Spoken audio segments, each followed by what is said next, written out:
Natalie Niddam, your host of the Longevity Podcast. Today I'm speaking with Annette Verpillot of Posturepro. We're talking about alignment as a brain thing first, a body thing second.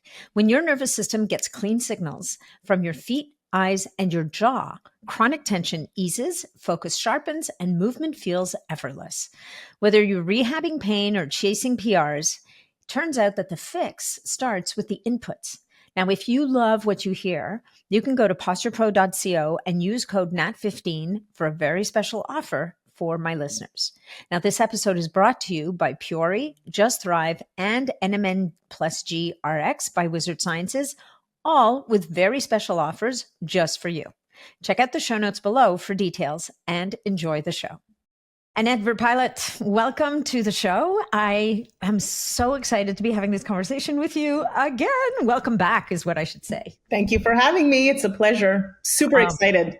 The work that you do is such a revelation to people who've never heard of it, which is a lot of people.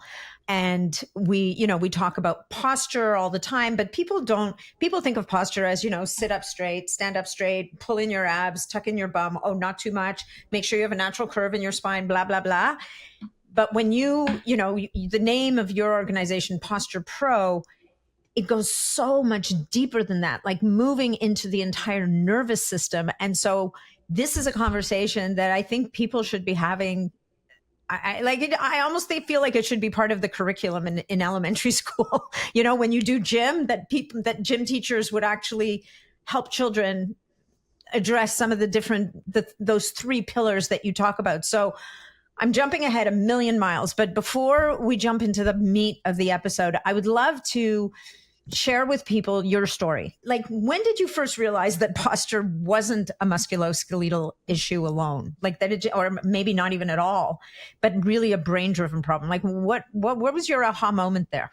I was trying to address a shoulder problem. I have a background in rehabilitation, and I had someone that just came in and said to me, this is great. I feel better, temporarily, but the problem always came back. Mm-hmm. And to be honest, through failure of being able to address the problem long term, I tried to find a solution. I went back to my teacher. I said, why is it that I can't fix this? I mean, I'm doing everything that I was taught in school. I'm following the protocols. I'm doing everything that's, by the book, unable to fix it.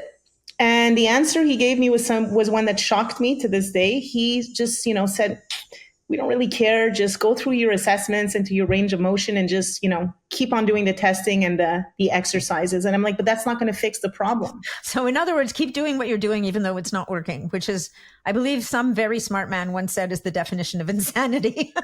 Well, yes. And At the time, what I didn't realize immediately when I was speaking to him, but realized later, is that he actually didn't have an answer for me.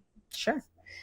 And I don't think it's because he was ignorant. I just think that he didn't really question the system, and he was just repeating what was taught to him, and so on and so forth, through generations of just basic rehab. And I come from a family of neurosurgeons, and my uncle always said to me, Annette, the brain controls everything. And that was the aha moment for me. I went on Google at the time. I'm like, muscles, brain, fitness, exercise. And there really wasn't anything on Google that was linking fitness and rehabilitation to the brain. Mm-hmm. And it was, I got introduced very early on in my career to Charles Poliquin, who also had a shoulder problem, and came knocking at my door and said, listen, I've seen everybody. I've tried everything. I've done it, everything there is to do. Can you help me with this? And within 30 minutes, he was going into full shoulder flexion. And that's what really started off the career in the realm of fitness. This was one aha moment for me as far as professionally, or, being able to change or start talking a different narrative in the context of fitness and posture. But the other aha moment for me was through Parkinson's disease and helping a stage 2 and stage 4 Parkinson's disease alleviate their symptoms. And that was really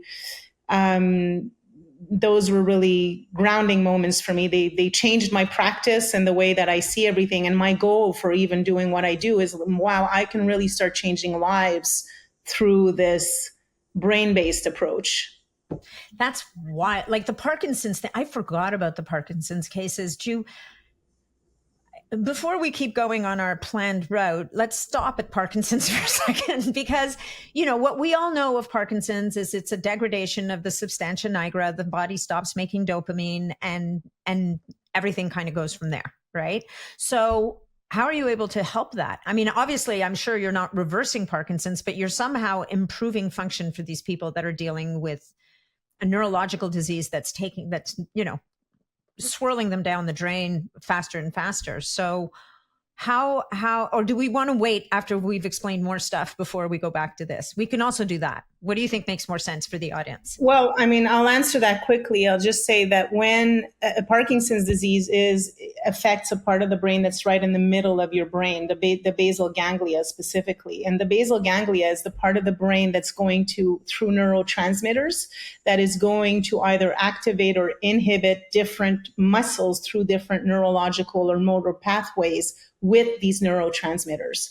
So when we're optimizing posture through the feet and eyes, and we'll talk about that in just a second, we can see improvement in people's posture because we're affecting the very system that is dysfunctional. In order to move, even with a healthy individual, you must use your basal ganglia. Right. And in Parkinson's, you get that hunch posture, you get the shuffling of the feet, like you get that whole... Yeah, so the postural, the hunched forward, the captocormic is what they call it, kind of posture, the flexor dominant type of posture, because it's affecting the part of the brain that inhibits flexion and activates extension. So we're not really replacing the dopamine, but we're making the remaining dopamine pathways kind of work more efficiently by cleaning up the information that the brain has to process just to stand up and move. Wow. And that's really what it's about. It's about just optimizing those inputs that are going into the brain through something relatively simple, the feet and the eyes, which is something that is almost never looked at. No, for sure. So moving from that, so for this longevity audience that is all about living as long as possible, but remaining as functionally vital as possible as well.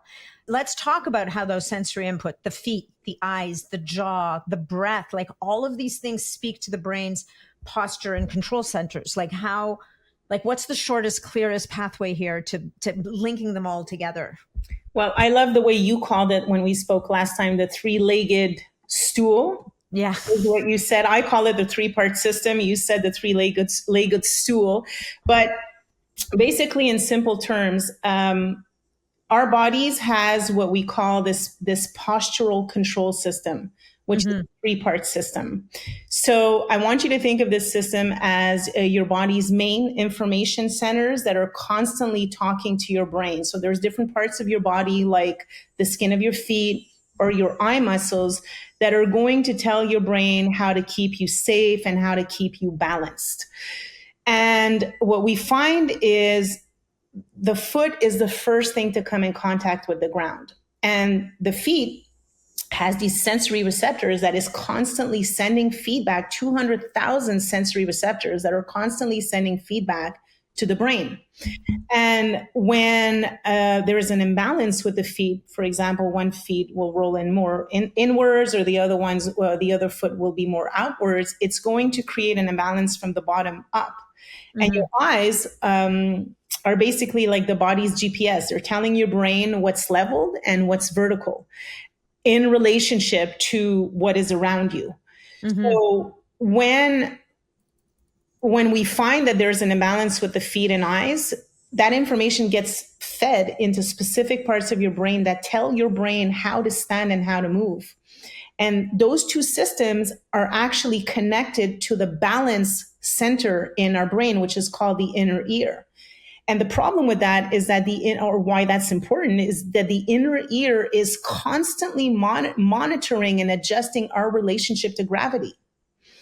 Constantly, whether you were standing or sitting. So if it gets stuck in this never-ending loop of trying to or getting asymmetrical feedback from the feet when, the weight bearing is not the same on the feet, the eyes are not tracking properly, the vestibular system is picking up on this information and gets caught in this never ending loop of trying to correct what it thinks are balance problems, but what it thinks are balance problems that don't actually exist.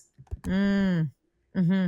I don't know if that makes sense. So the vestibular system is going to have an effect directly because the vestibular system speaks to the cerebellum that then projects onto the entire brain and the basal ganglia. So the basal ganglia is going to go back to the basal ganglia, that's going to go back down to the motor tracts, and it's going to say, okay, unlock the muscles, activate flexion, inhibit flexion, activate extension so that we can walk in this contralateral upright posture.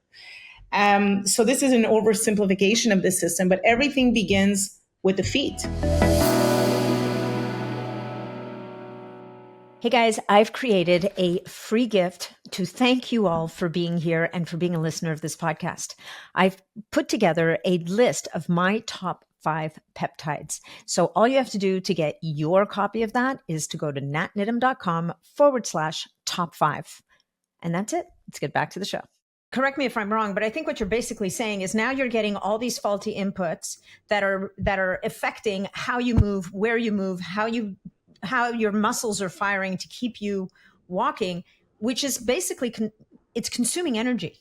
Like it's like having a million different tabs open on your browser, but it's not just the inert ones. These are ones that are consuming power as you go. So your whole body, your brain, your body, your muscles, everything's, and your nervous system, which I think we're going to bring into this also, which is really fascinating.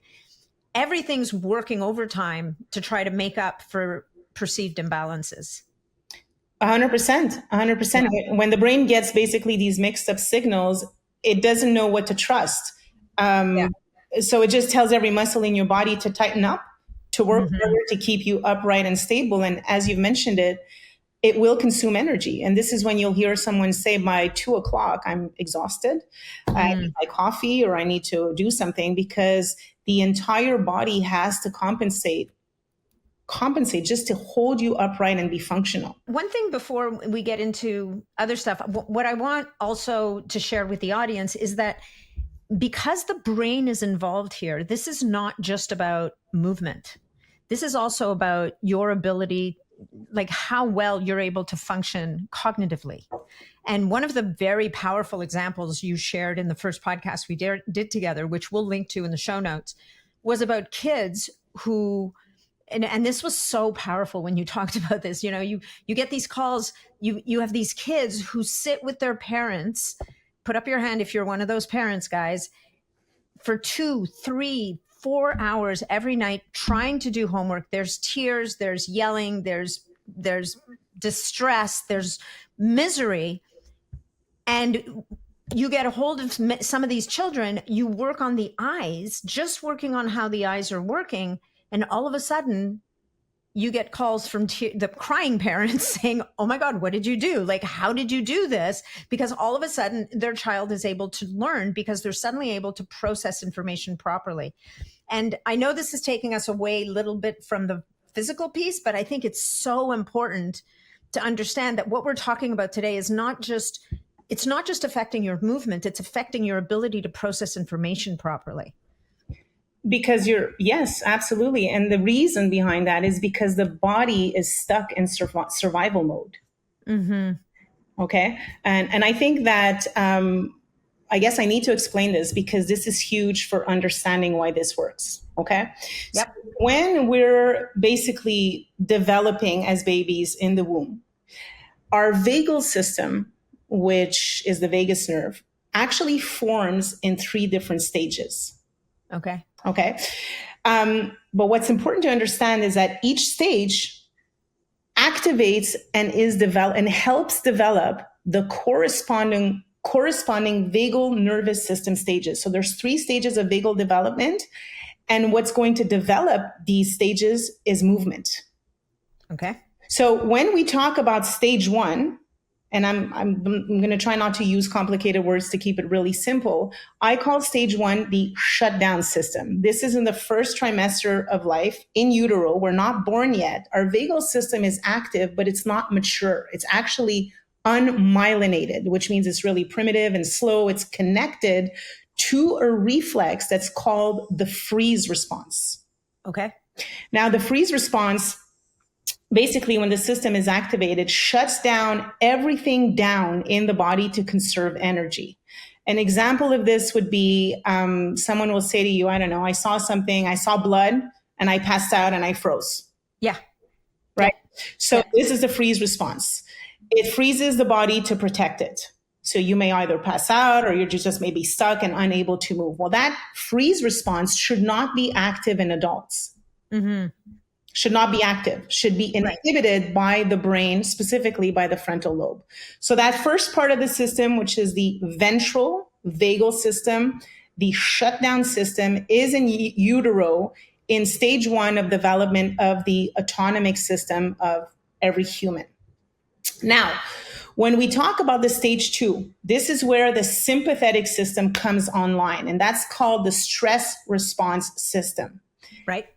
That is still in utero, second trimester. You're not born yet. That system comes into play as the vagus nerve is now starting to develop. And that's the system as we know it that's going to increase heart rate, breathing, build up energy, increase our stress response. And it's not a system that we want to have on at all times. But you'll see it in newborns with the reflex called the Moro reflex, right? Yeah. When they open their arms to a stimuli, that's their sympathetic system that comes online. Mm-hmm. The Moro reflex is active at birth. So the sympathetic system is active, but you'll notice that the baby doesn't have the capacity yet to calm themselves and soothe themselves. How do they develop the parasympathetic branch, which is a stage 3, the calming system, the ventral vagal system, the myelinated system? They're going to develop that system through sucking. Oh, wow. Interesting. Okay. Okay, so that system, that ventral vagal system, is not going to turn itself on. It's not going to turn on by itself. It gets activated through movements of the tongue and sucking. So when the baby is breastfeeding or sucking on a breast or on a bottle, all of the muscles of the throat, the jaw, the tongue, everything is going to work together. And that movement, that activation of that entire sphere, which is really what they have control of at that point in time when they're just babies, is going to send signals directly into the brainstem to an area called the nucleus ambiguus. Okay. And that is the control center for calming that vagal system.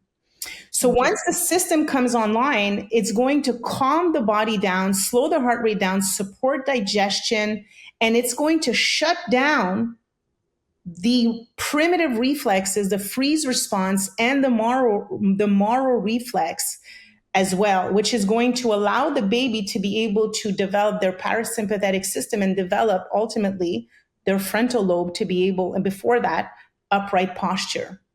Wow. So if a baby doesn't get enough sucking or breastfeeding or doesn't activate that system, their ventral vagal system never fully really comes online.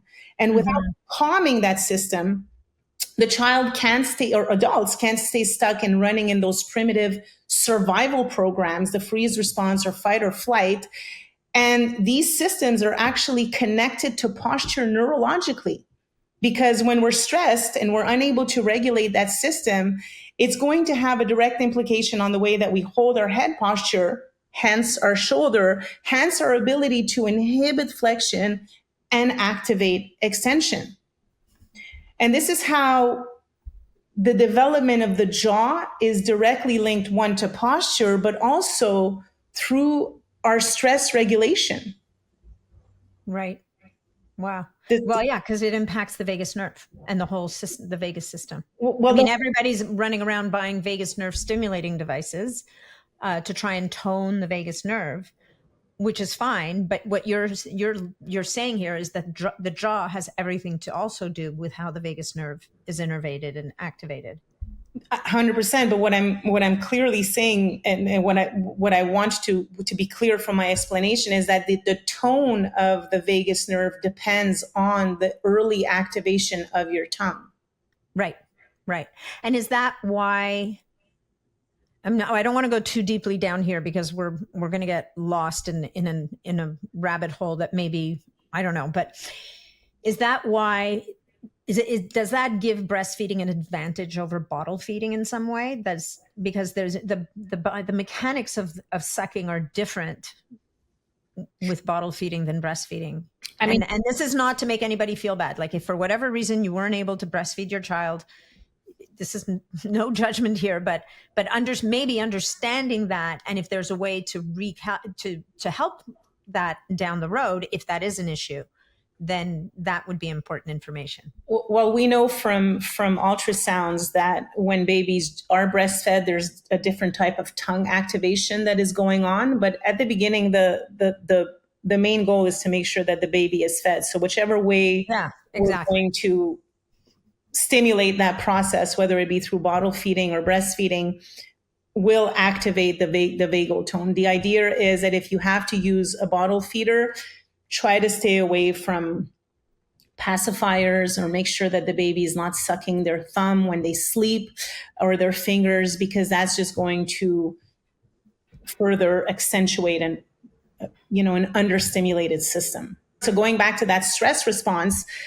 how are you going to, number one, you have a diverging eye at this point. You're unable to fully read and converge on the letter for your brain to understand what it is that you're seeing and understand what it is that you're reading. But at the same time, you have a harder time regulating your emotions. So that just creates kind of like a thunderstorm within the brain, which prevents the child from learning properly.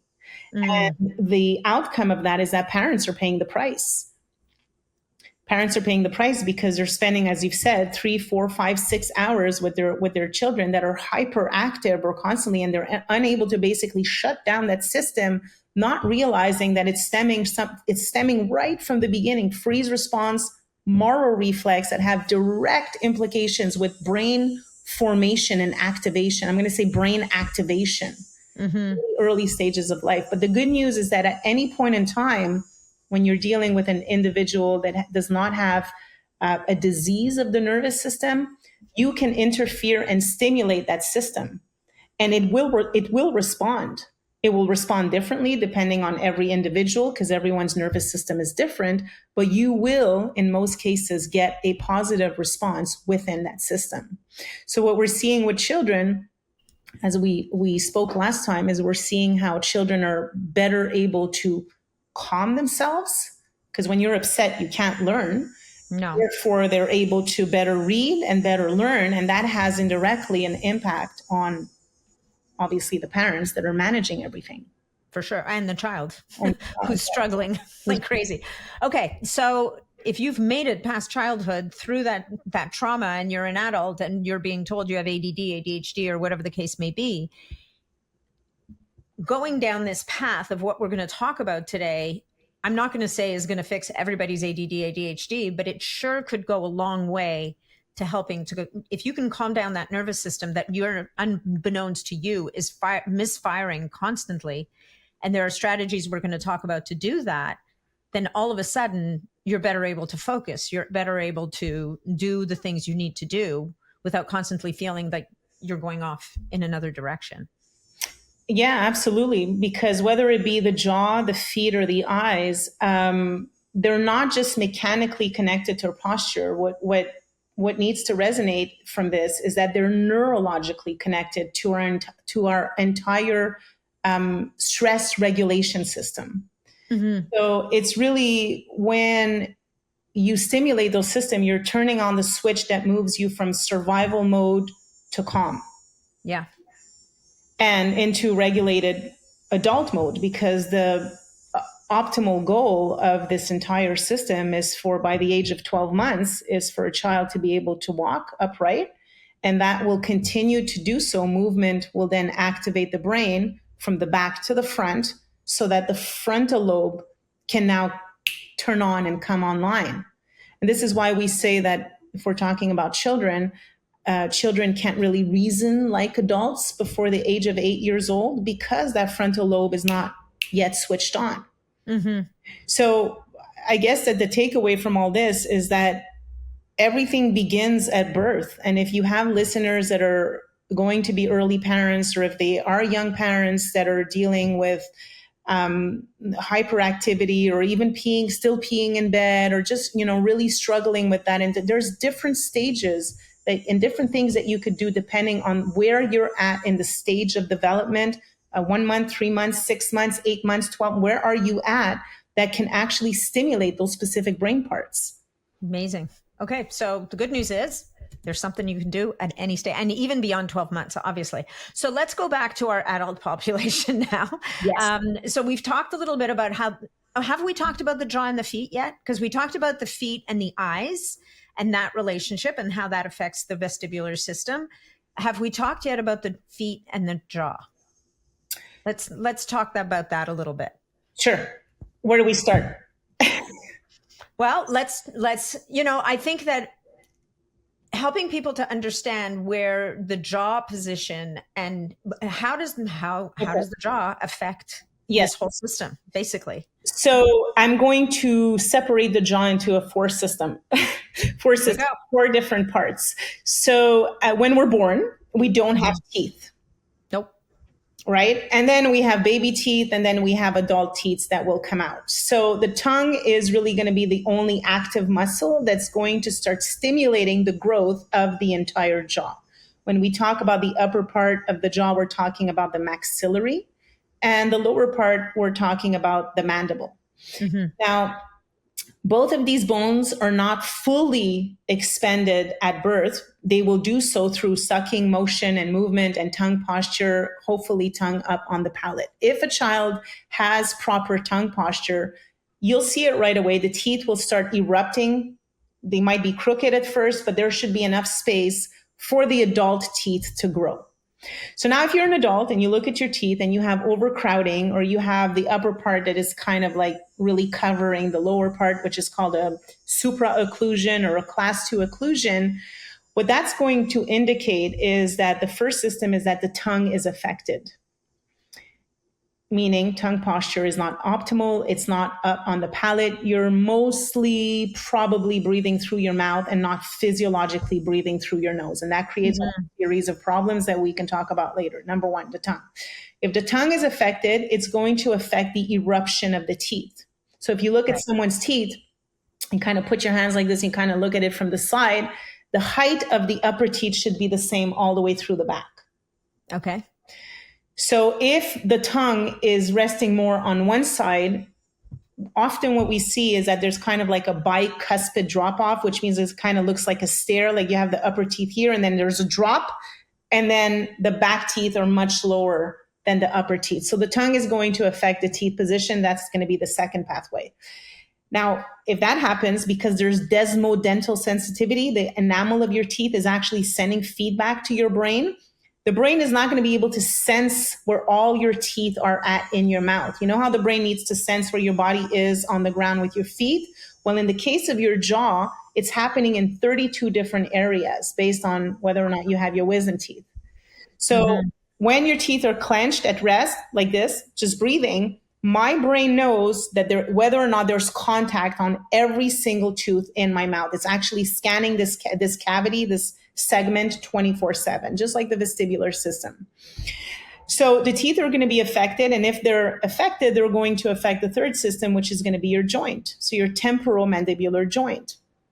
You can test it. If you put your hands right on your joint and you open your mouth, if you feel a screeching or a click or a clack, that means that the meniscus is already being affected. Because every single time you open your mouth, the condyle is going to move up and down. So what if you have a crack only on one side? So usually it's asymmetrical. Oh, well, there you go. At least I'm consistent. So it indicates that you may be chewing also asymmetrically, and through a panorex or an MRI or a panorex of your jaw, we'll see how one condyle, I'm not saying all the time, but you can clearly see how one condyle is more developed than the other. Mm-hmm. The more you use the side, the more the bone grows. The less you use it, the thinner it becomes, and that kind of creates a crooked jaw. Wow. And so what about for people that get overlays?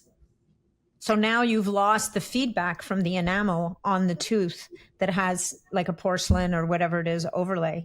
So is that going to affect the system as well? Because you no longer are getting feedback from all the teeth. So you mean they're actually filing, because there's different ways of doing So they might file the natural tooth down so that then they can create a new tooth, if you will, made out of ceramic or whatever the case may be, that then gets installed over what's left of the old tooth. So I would say that before going through any of those irreversible treatments, I would strongly suggest to have your posture assessed prior to, because this is where everything links in together. The feet and the eyes affects your temporomandibular joint. And we've actually tested it with dentists with different machines where they monitor the tension of the fourth system, which is the muscles. They can see that there's clear changes in the masseter and the temporalis simply, and in the chewing cycle, simply by correcting feet and eyes. So what that means is that your jaw position today, while you're sitting or standing, can change, and the changes could be recorded simply by changing your weight-bearing surfaces and changing the way that your eyes move. So what that tells us is if you're going to do an intervention, whether it be an Invisalign or onlays or whatnot, make sure that your posture, your eyes are tracking properly, that you don't have a foot imbalance, because the changes that you do in the jaw will be irreversible. Okay. Note to self. If I take it further now, so that's within the jaw. And then if we just see, well, how can this affect posture? Well, if you have a lack of vertical posterior dimension, meaning on the second stage, if your teeth are not erupting in its maximum height, this is going to push your lower jaw up and back, and that will push your head forward. So it's kind of like a contralateral mechanism. When the head moves forward, when the jaw moves back, the head moves forward, and it's going to take in your shoulders with it. So your center of gravity will be affected immediately. You're not going to notice it. These are not changes that you're going to say, oh my God, my center. No, these are happening. Gradual changes are happening over time. We can measure this by simply looking at you from the side from seeing how far your head is from your shoulders and your pelvis and your feet. And that's going to affect your weight-bearing surfaces. It will affect also the calf pump, the blood that is returning from your calves to your heart. And it's going to feed in what you just said at the beginning, Natalie, your energy expenditure. But in this example, the problem is coming from the jaw. But the foot is also being affected, which is going to affect the vestibular system. So it's kind of like a loop. That's really what I want to reinforce in this podcast, is that we could be talking about just one system, but what listeners need to get from this is that one system influences the others and vice versa. You can't really separate them. They're connected. And that's why it's a global approach. No, and that makes perfect sense. I think you can rebalance the eyes all you want. If the other parts of the system aren't in line, you're creating, it's like creating dissonance within the integrity of your body, kind of thing. And these are not things that we think about very often. And I think that before we get into the specifics, because you have specific tools that you've developed to address a lot of these things, before we go into that, I'd love to explore a little bit the landscape of all of the different people that you're really able to help. And I think by now people hopefully are hearing, everybody needs to do this. Like everybody needs to have this assessment. But we often see through extreme situations how things can, like with an elite athlete or with anybody who has a very physically demanding job, but even people who have a very mentally demanding job, like you've been able to help people from all walks of life in different ways. And it all boils down to these systems that have to be aligned. And maybe you can share some examples or some stories or some way that this happens. And then I'll share my first experience with one of your pieces of equipment from reading a study on your brochure. Wow, I didn't hear that one, but I'd love to hear it. You go first. Absolutely. So real life example, I don't know if I'm not going to give the example. I always give the example of Parkinson's disease, or even I had a client that came in with a double knee surgery that wasn't able to walk. But let's take it down from a postural perspective. Let's call her, I don't know, we'll call her Sarah. She comes in for chronic neck pain. She's had neck pain and migraines for years. She's seen all the therapists and chiropractors and physios. She's been doing all the neck stretches and yoga and whatnot. And she does get temporary relief. But the problem is that it always comes back. Mm-hmm. So from our perspective, what we're going to do is we're going to do a full postural assessment. We're going to assess her. And what we're going to find is that her feet are actually pronated asymmetrically, which means that one foot is more collapsed inwards, meaning the arch is coming closer to the ground than the other side. So there is an asymmetrical pronated foot. When we look at her jaw, since we were talking about the jaw, we'll notice that it's shifted to the right. So it's trying to compensate in a way, right?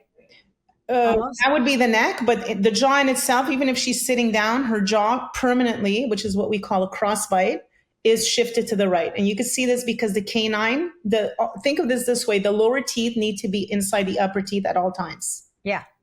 So if they're not, they're shifted on one side, it's a crossbite, permanent. Okay. And we continue our assessment. We look at the eyes, and then we'll see that her left eye, for example, is not able to converge properly in comparison to her right. So we'll ask her to look at a target really close, and we'll see her right eye will just come in right away. We'll be looking at the pen, and the other eye is looking at the door. Wow. Okay. So our perspective is that each and every one of these systems is sending stress signals throughout her body. The result is that, as you've just said, she's compensating. Her head is tilted, her posture, her shoulders are shifted on one side, the pelvis is shifted on the other side. And her neck problem really isn't a neck problem when you think about it. It's a compensation of an adapted system. Yeah. Wow. So we could stretch the muscles, but again, let's go back to what we said at the beginning. The muscles respond to the commands of the brain. Yeah. So she ends up, working overtime, compensating for all these foundational issues. And so how are we going to fix it? Well, we work with therapeutic insoles, and hopefully we can talk about that. And we're going to use therapeutic insoles to stimulate the 200,000 receptors in the skin of her foot. Why are we going to use insoles, and why do we care about the skin of the foot?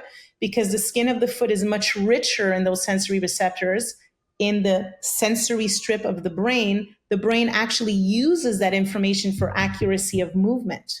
So the first step is to remove that muscular and fascial adaptation that she's lived with for years through the foot, step one. But at the same time, we're also going to want to address her eye movements. So we're going to be working with advanced eye exercises, and that's what we teach in Neurovision. This is a course that is open to the public. And then we're going to address her jaw, because she has a crossbite, with functional activators. So we're not going to move the teeth. But what we're going to do is that we're simply going to use the tongue. The tongue will do the job for us to position her tongue in its correct position, because if she has a crossbite, it means that there's already an imbalance with this entire tongue posture system. The tongue is not well activated. Is it going back to primitive reflexes? That's something that we can further investigate. But there's something going on with the tongue because she has a crossbite. So, I mean, all this time that people are trying to address the neck, which will probably at some point turn into a shoulder problem, which we all have in some way, shape, or form.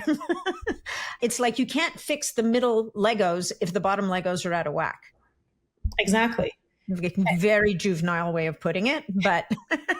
But what's amazing is that, and this is where we'll say that so if she comes in for neck pain or shoulder, if the neck is affected, usually also the shoulder mobility is, not always, but most of the time, the results are immediate. So when you put someone's foot on the insoles, how long does it take for you to just, feel yourself stroking the bottom of your foot or just your hand? It's 112 miles per second. That is the speed of the nervous system. Mm-hmm. So when the nervous system picks up on this information, the results, it unlocks the muscles real time. Now, if you continue, so the goal is to have her leave the office with a posture that is aligned as opposed to just being crooked, have her function with that new postural engram for 3 weeks. And 3 weeks later, her neck pain is gone. It's not managed, it's gone. Her And that's just from the insoles, or is that from the insoles and the tongue activator and the eye exercises? So in this example, we do all three together. Remember, because it's a three-legged system. We want to address everything together to have the effect on the vestibular system. So for me, it's always working on all three together. And this is why I say always on social media, make sure that you hopefully address all of those sensory receptors at the same time. And this is where the Fix My Posture bundle comes in. Yeah, I have insoles. Are all the insoles the same? Because most people will know about orthotics, right? Which is an insole that is built in such a way to reposition your foot and to correct for imbalances. So the insoles I got from you are very different from orthotics that I've worn a lot of my life, like at various times in my life, for whatever reason. I had plantar fasciitis. When I was very small, they said I had flat feet. They had to put me in orthopedic shoes, like all the different things. And then I get your insoles and I take them out of the package and I'm like, this is interesting, because it doesn't look anything like anything I've ever put in my shoe before. It's pretty flat and it's got a round disc in it. It's got a magnet in it. And so can you maybe share with the audience how this kind of works, right? Because the way you described it, the feet are rolling in, they're not rolling in equally. So people, imagine that your ankles are like coming in together a little bit, but unevenly. So, the way that we've all grown up, we think, okay, now we need something that's going to put them back where they belong.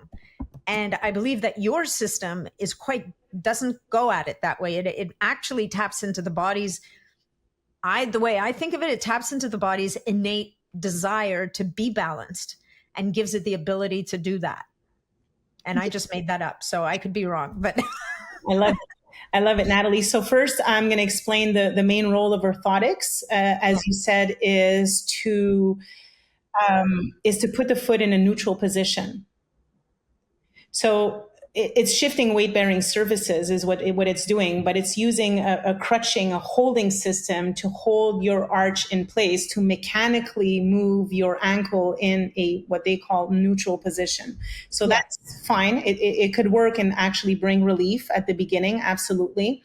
But the problem is long-term use. Mm-hmm. As you know, if you don't use it, you lose it. Yeah. So preventing your foot arch or having your foot arch held by a mechanical structure for 15 years is going to numb the information that your brain is picking up in regards to those sensory receptors in your feet. So in other words, it's going to make your arch weaker. Yeah, well, because we have so many muscles and joints in the foot that now or not, they're kind of like getting a free ride. Yes, absolutely. And I don't know if people know this, but the foot arch isn't just held up by bones and ligaments. It's actually maintained by muscle tone that comes directly from the brain. So when we're born, we don't have an arch or we're flat-footed. What is going to create the arch, this triangular shape in the foot, is movement. This is why it's super important at the beginning to let children move barefoot as long as possible. And that's a problem because when you put them in kindergarten, they have to have shoes on. Topic for another discussion that we can have for another time. But the point is that our insoles are just the opposite. We understand this concept and we're like, okay, what can we do to create neurological retrainers? What can we do to activate the muscular system instead of inhibiting it? Well, number one, it cannot be thick and it cannot be rigid. This is why they're super thin and super flexible. Number two, we use the concept of the language of the nervous system. What does the nervous system understand? It understands frequency. Mm-hmm. So what creates a frequency? We use two different metals to create a frequency based on published studies that were done through frequency on human subjects. And what we find, what the study revealed, is that When we use really high frequency versus low frequency, we can, and depending on where we use the frequency, on the forefoot, on the rear foot, in the center of the foot, we can actually induce these different types of postural movements. So in other words, we can push you forward involuntarily, we can push you back involuntarily, we can shift you to the left or to the right. But the frequency that activates all of the muscular chains from the bottom up and then the top down is the center frequency at 90 hertz. Wow. And this is the reason why we've created really thin, flexible insoles with a 90 hertz frequency. Now, the position of the frequency matters, because we tested it also with Cirque du Soleil. Well, you know, some of these athletes are like barefoot all the time, and we kind of like cut the circle out and try to stick it on the foot. And when it actually moves, it doesn't have the same therapeutic effect. So the idea is, when the brain is now receiving, so what the frequency is doing is that it's telling your brain that your weight-bearing surfaces have changed. Now that's going to do something unconscious, instant. It's going to activate your vestibular system, because it's going to move you back a little bit, not a lot. So the vestibular system, which is, as we said, constantly operating, picking up on this information, the vestibular system is going to say, wait a second, now I'm no longer tilted on this side and a little bit forward like this. Wow, I can now unlock the muscular system and send accurate information to the rest of the brain, including the basal ganglia, to unlock the descending motor pathways, flexion and extension.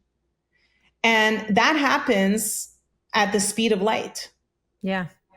Yeah, it's crazy. Now, sometimes people will not get the same amazing results, because again, everybody varies. And what we find with those is that there's, I want to say an important, but there is an issue with the eye tracking, or an issue with eye tracking and jaw posture. Yeah. I'm talking about structural. I'm talking about either a crossbite, as we're talking with our example with Sarah. I'm not just talking about tongue issue. I'm talking about something here. And when we have ways of testing this, by the way, through our methods, to know what's really starting the problem, but at the end, we're always going to work the same way and address the entire body globally. Yeah. Yeah, no, that's fascinating. So I'm going to share quickly my experience with the insoles when I got them. So as I shared a minute ago, I looked at these insoles and said, you've got to be kidding me. Like, I'm coming from a lifetime. And I did ditch my orthotics. And interestingly enough, because I started off as a classical dancer, like as a ballet dancer. And so I've always been very aware of the importance of the foot and the muscles of the foot. And it's just kind of built in when you're a ballet dancer, right? So, and over the years, I became a fitness instructor, and then I was wearing all the crazy shoes and going over on my ankles and all the things, which I'm sure you'd have lots to say about, because of course, when you've got all this foam under your foot and the foot has no bearing with the ground, like you're separated from the ground, your proprioception's off. So you go over on your ankle, you fall off the step, bounce on your ass across the room in front of a bunch of people with a mic on your head, like all the things. Anyway, fast forward to now, I look at these things, I'm like, you've got to be shitting me right now. There's no way this is going to do anything. But I'm a good student. I take them out, I throw them into a pair of shoes that I've never been able to wear before. So what's interesting is, for a year or so before I got the insoles, I'd been wearing paluvas, which are barefoot shoes with the 5 toes that are really funny looking. But I'd been making this transition to a barefoot shoe already. So my feet were already kind of in that place where they were working. And I had this pair of Vivo barefoot shoes that you recommend on your website. And I looked at I constantly gave them the stink eye, because they were so flat and so unbuilt, and I couldn't wear them. And I was like, oh God, I can't wear those things. But it said, put for best results, like if you have Vivo barefoots, put these insoles into your Vivo barefoot. And as I put them in my Vivo barefoot and I put the shoes on my feet, and I'm like, okay, whatever. I'm reading the pamphlet, and in the pamphlet, it talks about a study that you did with the Massachusetts police force.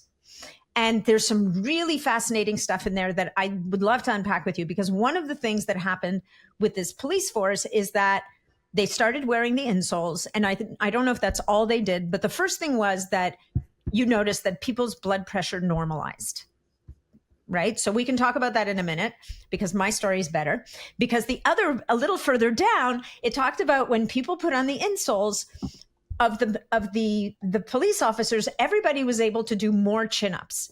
And in that group of police officers, there were 2 female officers who'd never done a chin-up before, who all of a sudden were able to do a chin-up. And I'm like, nobody knows this, but one of my goals in life is to be able to do chin-ups, because it just pisses me off that I can't do a chin-up, because I had them once and then I lost them, and then I had them, then I lost them, and now I haven't done one in 10 years. So I go to my gym and I decide, fine, then I'm going to test this. And I hop up in the bar, and we'll put out this video at some point, but you would not believe the look on my face, because the next thing I know, I'm over the bar. Wow. And it wasn't the prettiest pull-up. It wasn't the prettiest chin-up, not at all. But I did a flipping chin-up, and I was like, holy shit, I think she really knows what she's talking about. I mean, wow. I already knew you knew what you were talking about. But that's my experience. And I guess what from all we've been talking about here, and you had tested my eyes actually before then, and you said, actually, your eyes are pretty good. So I didn't have the eye problem. I don't know that we ever assessed my jaw properly, but whatever. So whatever it was, that activation in my feet was enough to get my body firing, my nervous system firing in a way that allowed me to recruit the muscles that I needed to get myself over the bar. Now, I only did 1 chin-up, to be clear, and then I waited a bit and I did another one. I'm not the chin-up queen yet. But all to say that, I mean, that was to me. So the next thing you know, I'm running around telling the whole world about this, but I'm going to let you take it away and talk a little bit about this whole blood pressure thing, because I think that's also very fascinating. Yeah. So we don't, you're not, and just to be clear, we're not saying if you have a blood pressure issue, you can throw away your pills and put on the insoles and your blood pressure is going to normalize. We're not saying that at all. But maybe you can explain a little bit of what you saw in that observation. So, yes. So the observation was that I think it was 12 or 13 officers for blood participants. They were police officers. They still are. What we noticed with the use of the therapeutic insoles was a reduction in systolic blood pressure in all 13 participants, ranging anywhere between 6 to 18%. So in other words, they all had a positive impact in reduction of systolic blood pressure. Now, the idea behind this goes back to the calf pump, right? When your feet are better aligned, the blood is able to better travel from your calf all the way up to your heart, which means that your calf is able to contract more properly with each step that you take. And the result, again, is life. We've had them put the insoles on, walk 15 steps, come back. We had MDs on site take blood pressure pre and post in 3 different instances to make sure that the results were the same. And the idea behind that is simply through the calf pump mechanism. Again, if someone's posture is forward, if they're leaning forward with the gun like this all the time, and at the same time, they also have an anterior type of posture, then that's just going to affect their blood pressure. And some of these officers, some of them were on blood pressure medication. Wow. So again, we didn't tell them to stop taking the medication, but note to doctor, maybe the dosage, would need to be adjusted if the doctor felt it was necessary, seeing that through posture correction, we could naturally have an effect on systolic blood pressure. That's so interesting, that you basically talk about it all having to do with the calf pump. I in my little mind here was thinking it had to do with nervous system activation, but it's about the calf pump. That, like, it's as simple as that, but it's the foundation. I mean, it's the root of the. I mean, it's all about getting the blood back up to the heart so it can go where it needs to go. That's really fascinating. So, well, we were going to talk. Go ahead. Sorry, I was just going to say what's fascinating is that is just thinking that your foot, that proper foot alignment, can actually affect your cardiovascular function. I mean, whether or not we're talking about insoles, if you just came out and said tomorrow on social media, hey. By the way, did you know that your foot posture could affect your cardiovascular function? I don't know. I think a lot of people would say, what are you talking about? But it's really what it is. 100%. And I think that, but the next thing, which is going back to what we talked about 5 minutes ago, that it's not about physically putting the foot into that position by forcing it there. It's about activating it in a way that gets it there on its own.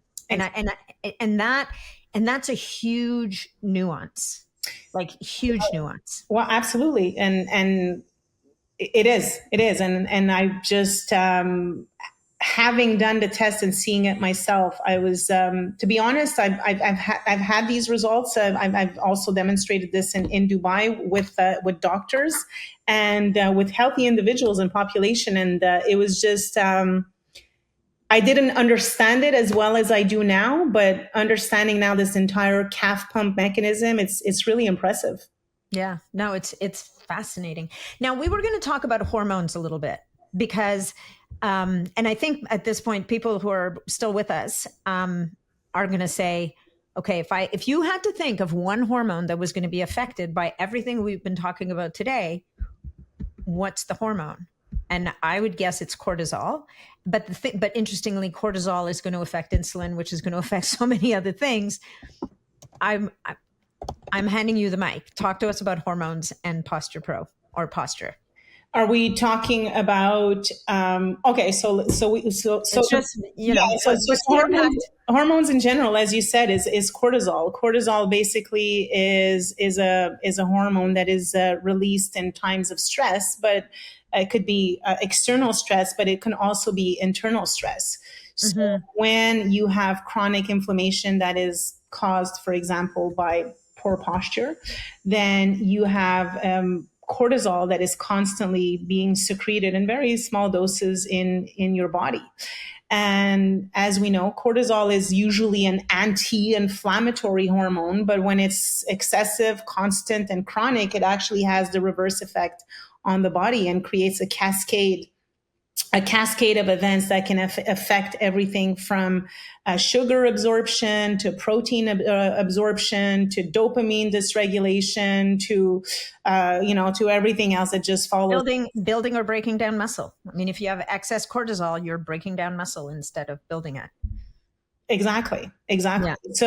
So I would love to test it. I mean, this is something that I would love to do, like kind of like the study that I did with the police officers, because I feel that there would be a direct impact on cortisol. I mean, mind you, we did work with heart rate variability with the Florida Gators. The coaches actually had these devices on all of the athletes, and they were looking to see wearing the insoles and doing eye exercises at the same time did reduce heart rate variability. We didn't actually go fully through with the study. We should have, but I have the messages from the coach saying, holy smokes, I cannot believe how every athlete's heart rate, and these guys, some of them party and don't really listen to the coach or whatnot, and they're kind of struggling with discipline. But we've had a really positive result with heart rate variability, which to me would be a great indicator that you're managing your stress / cortisol. Yeah, well, it's balance. Heart rate variability is that measure between sympathetic and parasympathetic nervous system. And so frankly, it follows from everything we've been talking about today that your HRV would improve, right? Mm-hmm. So I think that I have some ideas on testing that as well. So definitely, because I measure all the things. And so maybe I'm going to have to measure that next. Okay. So we've talked quite a bit about the insoles. I feel like I felt it right away, but typically do people feel the difference from wearing the soles immediately, or does it take more time? And how long should people wear them? Like, I try to wear them as much as humanly possible, but it really depends. I mean, if I have someone that has no issues and is really coming strictly for pure prevention, they're not going to feel much effects. They're not meant to make you feel like, oh my God, there's something. No, everything is happening unconsciously and indirectly through that indirect pathway, which is through the vestibular system. But when someone's in pain and walks into the office and just comes in and they're bent over forward at 90 degrees and they're able to just stand up and, like literally 3 feet back in just 1 second. Yeah, it's very visual and they have an immediate impact on the pain. But again, everyone's results vary based on their clinical issues and on their nervous system and where they are at in their journey throughout their lives, whether they're older or younger or whatnot. The results are almost always instantaneous. When I talk about the result with stage 4 Parkinson's, what we saw and I have a video of this on my Instagram, actually, what we saw is in the session, we saw that he was able to, his name was Xavier, and he did give us permission to disclose his name in the video. What we saw is that he was actually able to, you see the first part, he's like literally dragging his foot to just make it to the 15 steps and then just almost trips over as he's turning around and coming back, we put the insoles in his shoe because I was too afraid that he would trip by just, kind of tying them with a lace. So I put it in the shoes that he came in, that he was wearing. And you could see immediately his gait. You have the side-by-side video, same steps, same everything, completely changed. But with him, it took 30 days. 30 days later, he's walking without a cane. Wow. So I'm saying to myself, this is someone who has stage 4 Parkinson's disease. Okay. So we know his nervous system is affected. What if we work on individuals that are healthy? Yeah, exactly. But can we prevent? Would we be, this is a question, would we be able to prevent all of the musculoskeletal problems that we are all currently dealing with today? From children to parents to young adults and to elderlies too, because we're not going to forget our parents, right?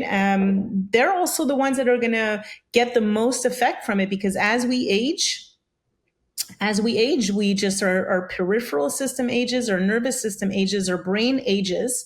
And once that happens, our eyes gets affected, and it's going to affect our, the sensibility in our foot. We get calluses. We don't feel the ground as much. All of that plays a role. So my goal is to be able to prevent, first and foremost, as many people as possible, but also give them the choice to learn, to know that there is a method out there that could target your entire musculoskeletal system from top to bottom in one session. Yeah, by positively impacting the nervous system.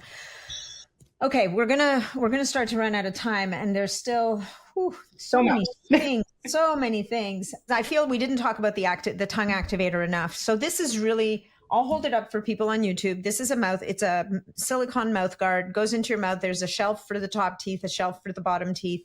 And really, it basically it's wild. It gets your tongue up at the top of your mouth where it's supposed to be. And the goal with this is to wear it, progress in increasing increments during the day until you get to the point where you can sleep with it in your mouth. And I'd love you to touch on, quite apart from the fact that it's going to do all the things we talked about before in terms of realigning the jaw, correcting the tongue posture, and getting you into a place where all the work you're doing for your feet is going to be able to translate to the jaw and the eyes.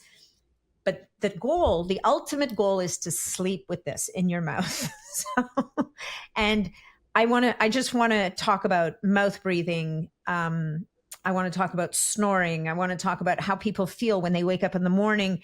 And maybe you can just kind of give us a little package of the benefits of this thing and how it feeds into all that stuff. Because of course, if we're sleeping and breathing properly, our days are going to be so much better. And so will our HRV.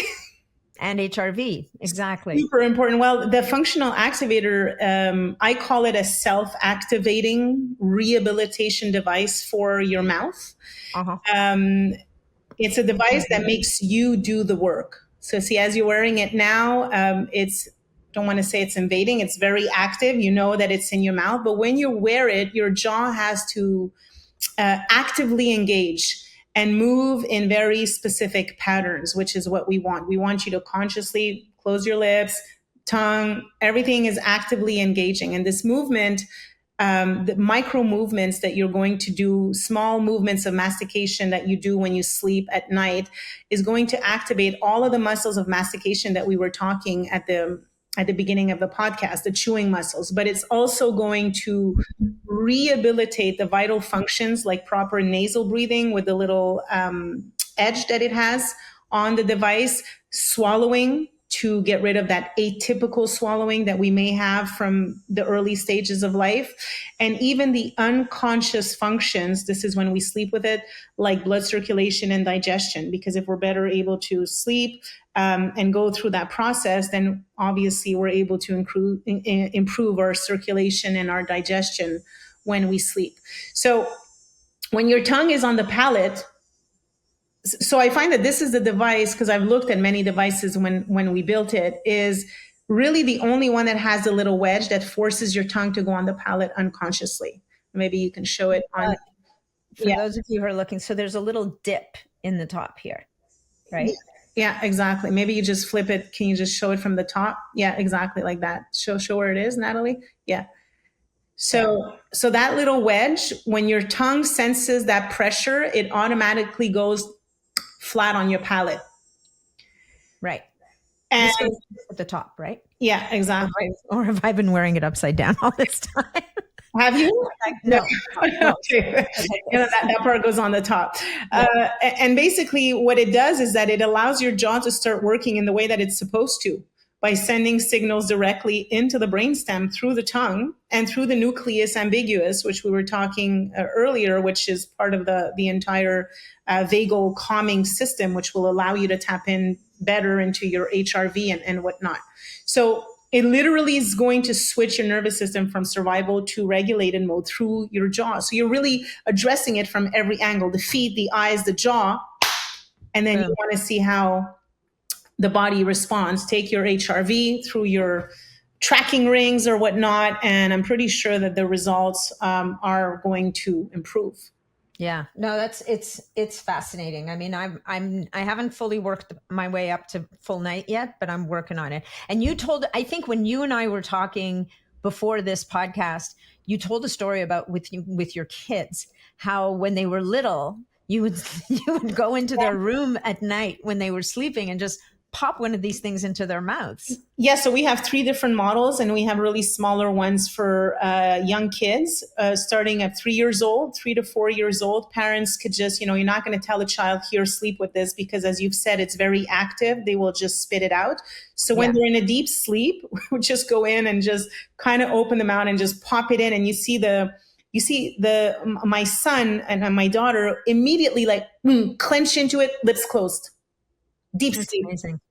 But I was just I found pictures that I took of my son when his teeth were growing out. And this is when you see they start to be a little bit crooked. And I will post the pictures of his teeth now.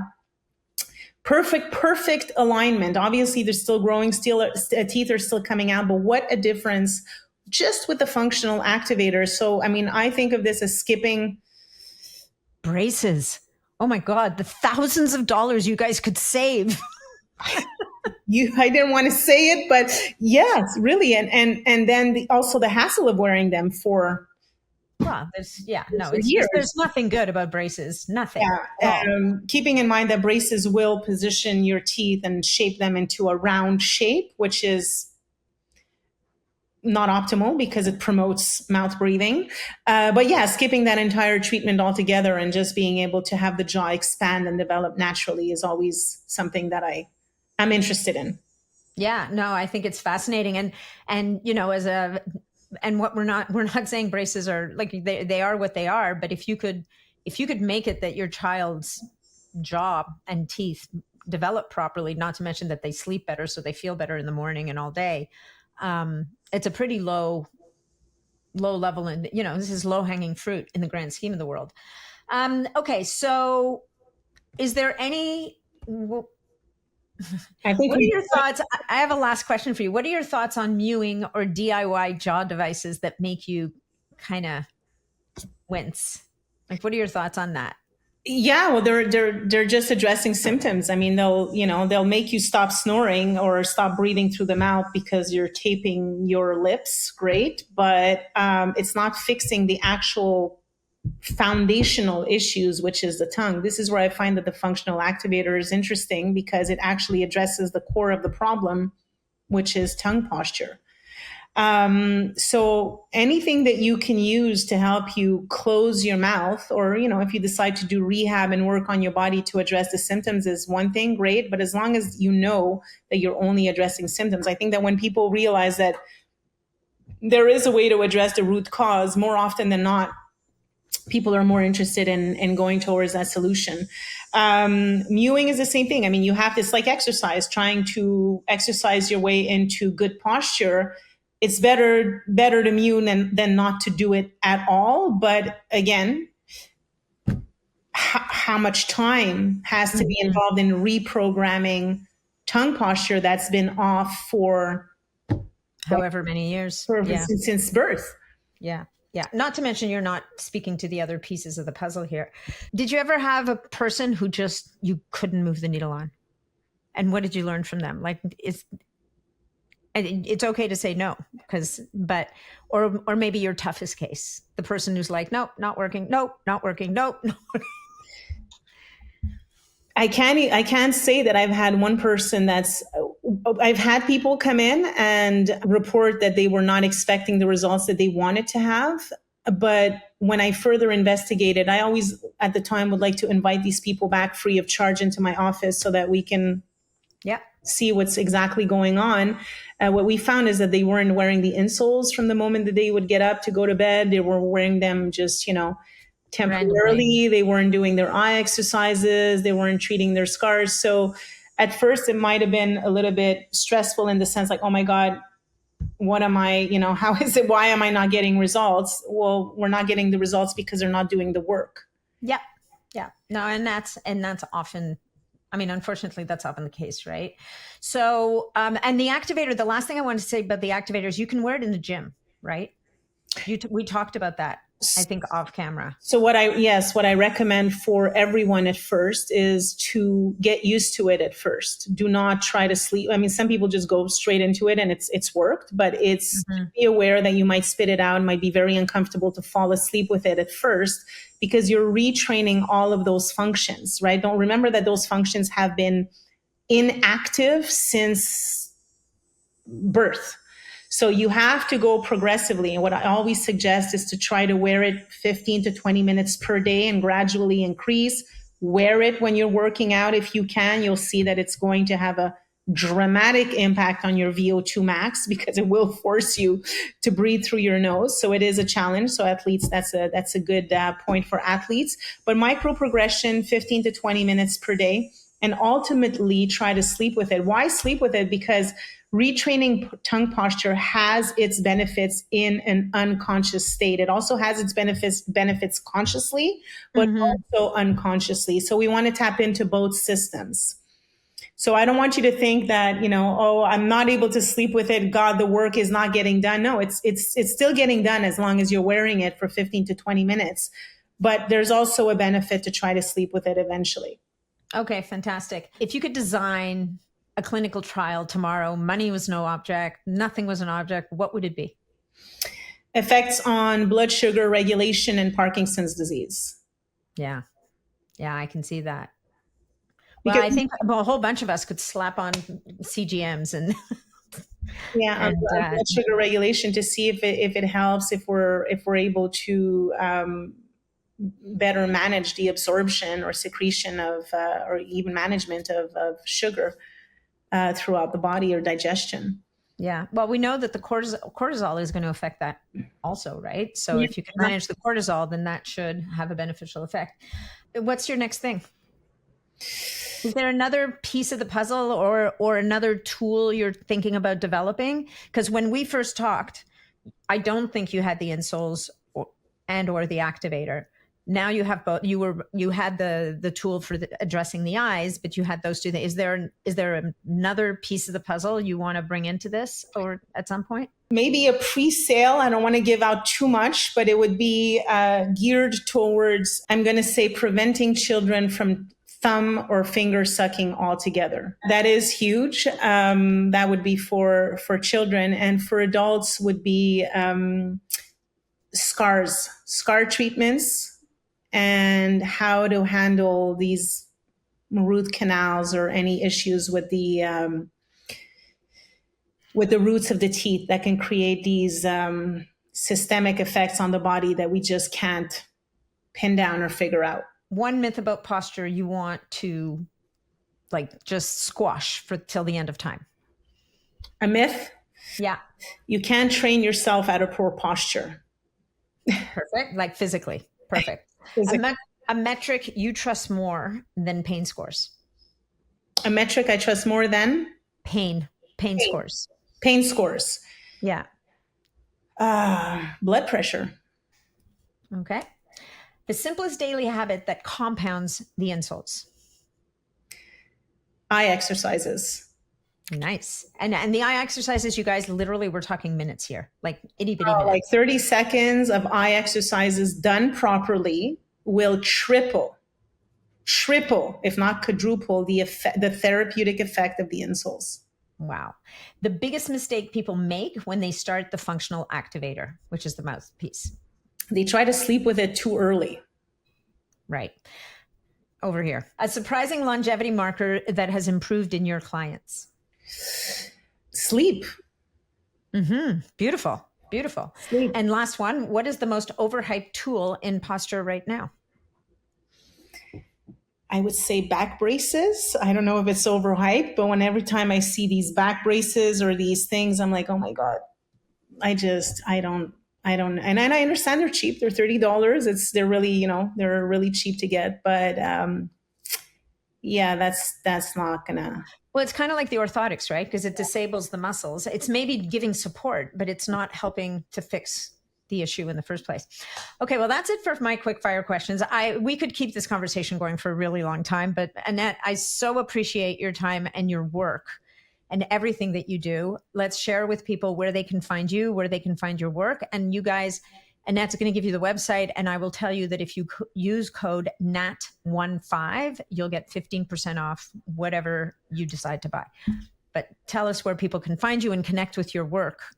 The website is posturepro.co, and you can find us across all social media platforms with the name or the username Posturepro. And also, Annette has an amazing, amazing TED Talk. You guys check it out. It was one of the first things I went to look for when we met 2 years ago. And I remember and I was like, posture, really? Are you kidding me? And I listened to that TED Talk and I was like, oh my God, I cannot wait to speak to this woman. So check it out, you guys. Annette, thank you so much for all that you do. I look forward to doing yet another episode, maybe in another year or so when you've got your next layer added on to all this, but you're making massive change for people. So thank you. Thank you for giving me the opportunity and the floor to do so. Thank you, Natalie. My pleasure.